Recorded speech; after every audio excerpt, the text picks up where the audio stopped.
notre visite en Belgique sont claires. Il s'agit en fait avant tout donc, d'une mission de coordination et de suivi, donc des projets qui sont donc coportés et financés par ARES au profit donc, de l'université de Abomey-Calavi.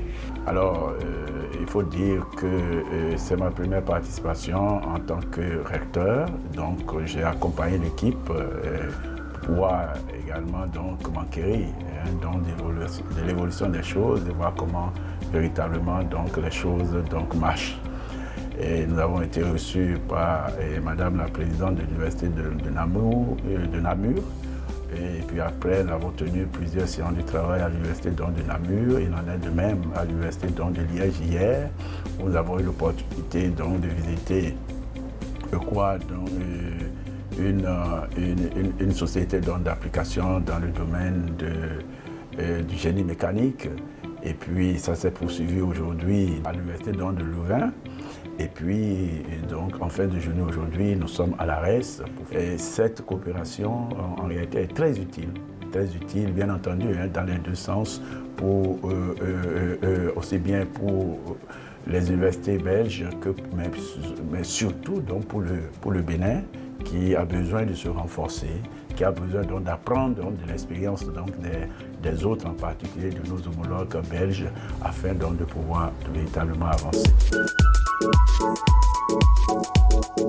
Il faut dire en fait que la coopération avec la Belgique remonte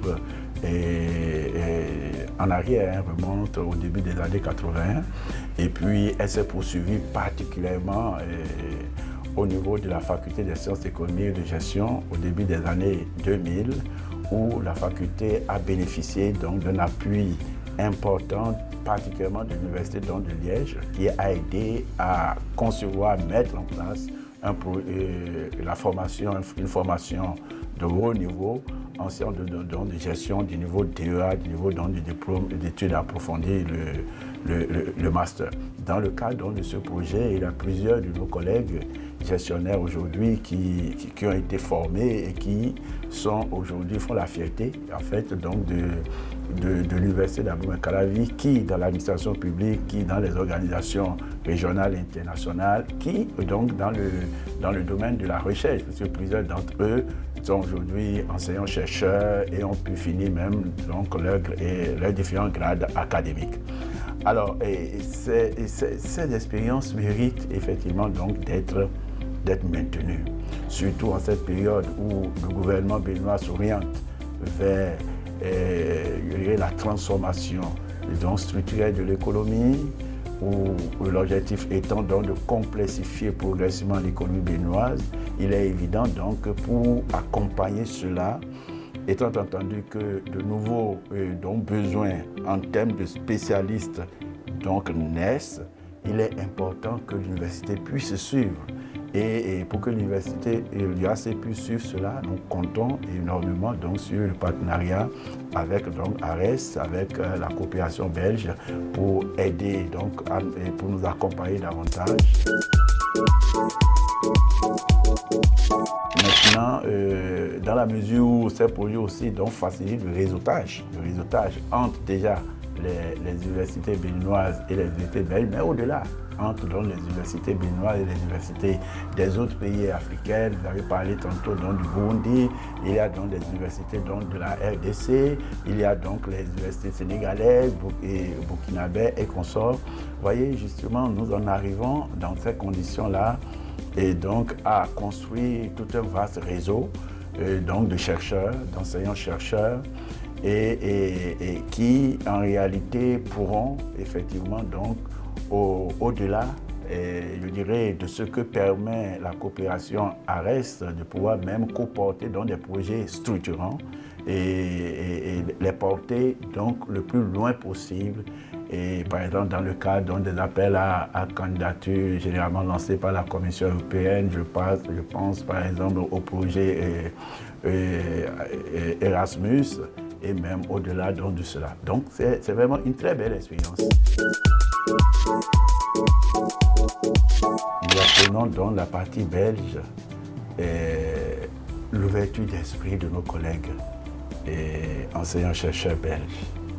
qui ne viennent pas forcément en donneur de leçons, qui viennent aussi justement donc pour apprendre et qui en réalité sont dans une logique de partage de connaissances, de partage d'expériences. Et ça, c'est très important. C'est très important. Et c'est en cela justement donc cette expérience donc, de coopération donc, nous met tout le monde à l'aise. Met véritablement tout le monde à l'aise et dans le sens parce qu'elle prévoit ou elle permet également la mobilité dans les deux sens. Et les collègues enseignants-chercheurs belges ont donc la possibilité, l'opportunité de venir sur le terrain, donc dans nos pays respectifs, en particulier au Bénin, pour constater donc de visu les réalités donc, du terrain, les réalités béninoises, les réalités de nos universités béninoises et dans le cadre donc, des projets donc, de recherche et développement, donc de toucher du bout du doigt les réalités et donc les vécus. Et quand sur cette base-là, l'on parvient à co-construire donc des projets ensemble, des projets de recherche et développement, même des projets justement sous forme d'appui institutionnel, il est évident en fait que les impacts ne peuvent qu'être très importants, puisque ce sont donc des projets qui ne tombent pas du ciel comme ça, ce sont des projets qui sont élaborés sur la base donc, de l'existant, sur la base donc, de la réalité, et donc vécus sur le terrain, et qui sont co-élaborés à la fois par les homologues belges que par donc, les Béninois. Et ça, pour moi, c'est très important et nous tenons véritablement à ce que cet aspect-là soit préservé.